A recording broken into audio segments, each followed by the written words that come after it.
Pred približno 2000 leti so na današnja slovenska tla prišli Rimljani.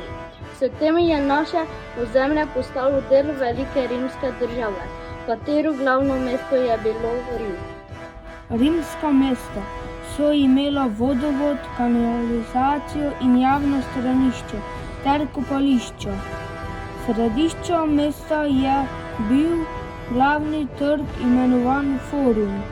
Znana mesta na današnjih slovenskih tleh so bila Emona, Celeja in Petovija.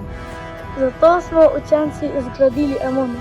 Značilnosti Emone so Obzidje, rombni jarek, tempelj, hiše razporejene v pravokotni obliki,